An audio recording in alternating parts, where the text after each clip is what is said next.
নমস্কার বন্ধুরা, আমার চ্যানেলের আরও একটি নতুন পর্বে আপনাদেরকে স্বাগত। আজকে আমি বানিয়ে নিচ্ছি পেঁপে দিয়ে এক অন্য স্বাদের রেসিপি। পেঁপের তরকারি বা ঝোল না, আজ পেঁপে দিয়ে বানিয়ে নেব কিন্তু এক মজাদার রেসিপি। চলুন তাহলে রেসিপিটি স্টার্ট করা যাক। তার জন্য এখানে আমি অর্ধেকটার মতো নিয়ে নিয়েছি পেঁপেটার খোসাটা এখন আমি খুব ভালো করে কিন্তু ছুলে নিচ্ছি। দেখুন পেঁপেটার খোসাটা এখানে আমি ছাড়িয়ে নিয়েছি।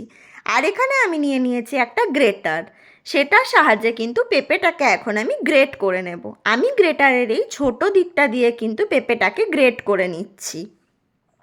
আমি পুরো পেঁপেটাকেই এই ছোটো দিকটা দিয়ে কিন্তু গ্রেট করে রেখে নিয়েছি। দেখুন পেঁপেটা কি সুন্দরভাবে গ্রেট করা কিন্তু আমার হয়ে গেছে। আর এদিকে আমি রাত্রিবেলা ভিজিয়ে রেখেছিলাম হাফ কাপের মতো মুগ ডাল। ডালটাও কিন্তু এই পর্যায়ে আমার অনেকটা নরম হয়ে গেছে।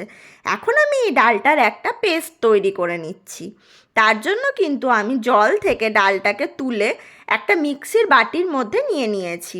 আর এবারে এর একটা আমি পেস্ট তৈরি করে নেব। দেখুন ডালটা এখানে আমি পেস্ট করে নিয়েছি।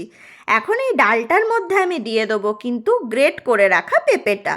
এখানে অবশ্যই একটা বড় বাটির মধ্যে ডালটা নিয়ে নেবেন আর তারপরে কিন্তু গ্রেট করে রাখা পেঁপেটা দিয়ে দেবেন।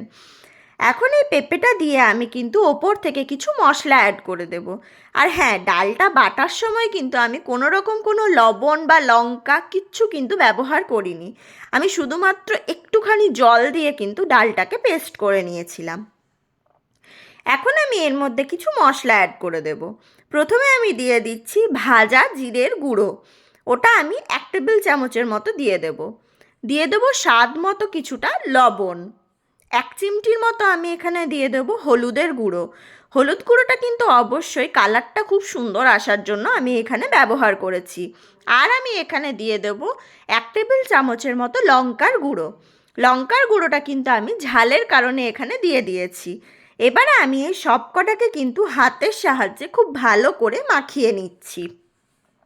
মোটামুটি 3 থেকে 4 মিনিট সময় নিয়ে কিন্তু খুব ভালো করে এটাকে মাখিয়ে নিতে হবে, তবেই কিন্তু মশলাটা পুরো ব্যাটারটার মধ্যে চলে আসবে। এবারে আমি দিয়ে দিচ্ছি 2টো কাঁচা লঙ্কা। ঝালটা অবশ্যই আপনারা কিন্তু বুঝে ব্যবহার করবেন। আর লঙ্কাটা দিয়েও আমি খুব ভালো করে একবার মাখিয়ে নিচ্ছি। আর দেখুন এটা কিন্তু এরকমই তৈরি হবে, একটুখানি জল জল, খুব বেশি টান করে কিন্তু এটা তৈরি হবে না। এটার টেক্সচারটা কিন্তু জাস্ট এরকমই আসবে। এখন আমি এখান থেকে কিন্তু ছোট্ট ছোট্ট সাইজ করে বড়া ভেজে নেব। এটা আমার খুব ভালো করে কিন্তু মাখিয়ে নেওয়া হয়ে গেছে। আর এদিকে আমি কড়াইয়ে দিয়ে দিয়েছি পর্যাপ্ত পরিমাণ সর্ষের তেল। তেলটাও কিন্তু এই পর্যায়ে আমার ভালো মতো করে গরম করে নেওয়া হয়ে গেছে। এবারে আমি ওই ব্যাটারটার থেকে একদম ছোট্ট ছোট্ট সাইজের বড়া তৈরি করে নেব। এখানে কিন্তু অবশ্যই চেষ্টা করবেন একটু ছোট সাইজের বড়াটাই তৈরি করতে। বেশি বড় বড় বড়া তৈরি করলে কিন্তু খাওয়ার টেস্টটা সেরকম থাকবে না। সেই কারণে চেষ্টা করবেন একটু ছোট্ট ছোট্ট সাইজের বড়া এখানে তৈরি করে নেওয়ার জন্য। এখন আমি গ্যাসের ফ্লেমটা একদম লো টু মিডিয়ামে রেখে কিন্তু বড়াগুলোকে একদম লাল লাল করে ভেজে নেব। নাহলে কিন্তু পেঁপেটা ভেতর থেকে সেদ্ধ হবে না। সেই কারণে কিন্তু অবশ্যই গ্যাসের ফ্লেমটা লোয়ে রেখে এই বড়াগুলোকে খুব ভালো করে ভেজে নেওয়ার চেষ্টা করবেন। এখন আমি গ্যাসের ফ্লেমটা লোয়ে রেখে কিন্তু বড়াগুলোকে 5 থেকে 7 মিনিটের মতো খুব ভালো করে ভেজে নিয়েছি।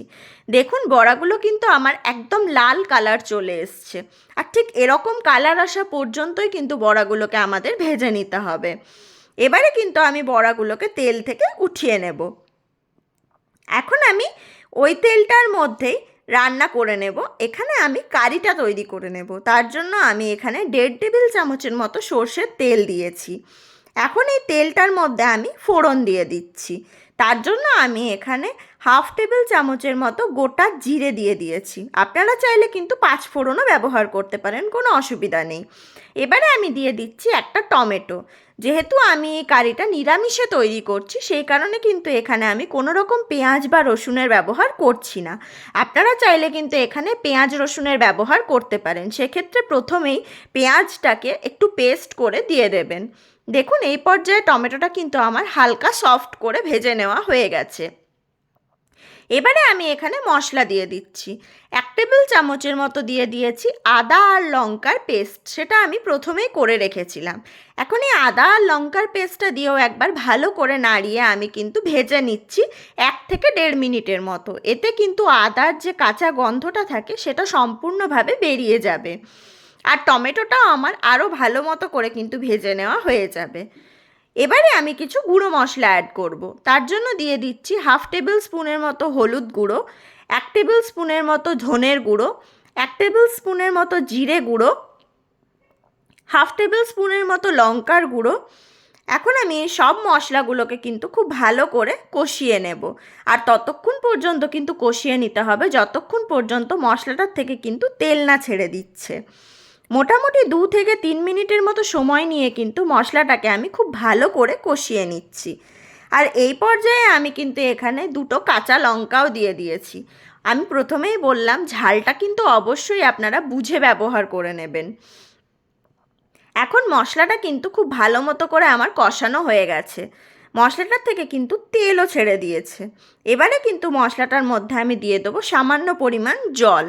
জলের পরিমাণটা অবশ্যই কিন্তু বুঝে ব্যবহার করবেন। আমি এখানে 1/2 কাপের মতো কিন্তু জল অ্যাড করছি। আপনারা চাইলে কিন্তু জলের পরিমাণটা আরও বেশি বা কম করতে পারেন। আমি এখানে লবণটাও কিন্তু অ্যাড করে দিলাম। লবণটা আমি সেই সময় দিতে ভুলে গিয়েছিলাম, সেই কারণে কিন্তু আমি এই পর্যায়ে লবণটা আর মিষ্টিটা অ্যাড করে দিচ্ছি। এবারে আমি এখানে জল দিয়ে দিয়েছি। আমি 1/2 কাপের মতো কিন্তু এখানে জল ব্যবহার করছি। এরপর গ্রেভিটা একবার খুব ভালো মতো করে ফুটে ওঠার জন্য কিন্তু আমি অপেক্ষা করে নিচ্ছি।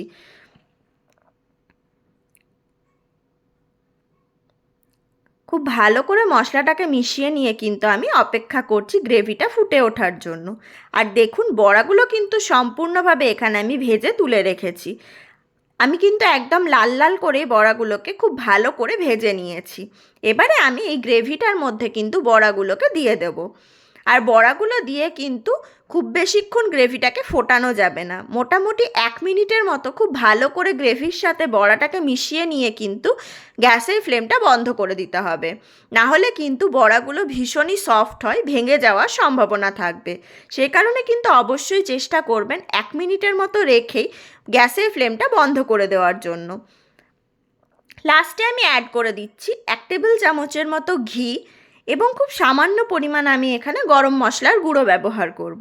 নিরামিষ রান্নায় একটু ঘি আর গরম মশলা দিলে কিন্তু ফ্লেভারটা ভীষণ সুন্দর আসে, সেই কারণে কিন্তু শেষে আমি এটা ব্যবহার করেছি। আপনাদের যদি ফ্লেভারটা পছন্দ না হয়ে থাকে সেক্ষেত্রে কিন্তু স্কিপ করতে পারেন। আর এই পর্যায়ে কিন্তু রেসিপিটি আমার সম্পূর্ণভাবে তৈরি। গরম ভাতের সাথে এই রেসিপিটি কিন্তু একবার হলেও বানিয়ে খাবেন বন্ধুরা। আশা করি সকলের ভীষণ ভালো লাগবে। ভালো লাগলে অবশ্যই আমার চ্যানেলটিকে লাইক, কমেন্ট, শেয়ার করবেন আর সাবস্ক্রাইব করে আমার পাশে থাকবেন, যাতে এরকম নিত্য নতুন ভিডিও আমি প্রত্যেক দিন আপনাদের সামনে নিয়ে আসতে পারি। দেখা হচ্ছে পরের ভিডিওতে। ততক্ষণের জন্য ভালো থাকবেন, সুস্থ থাকবেন। আর বাড়িতে বানালে আমার কমেন্ট বক্সে জানাতে ভুলবেন না যে রেসিপিটি আপনাদের ঠিক কেমন লেগেছে। ধন্যবাদ সকলকে।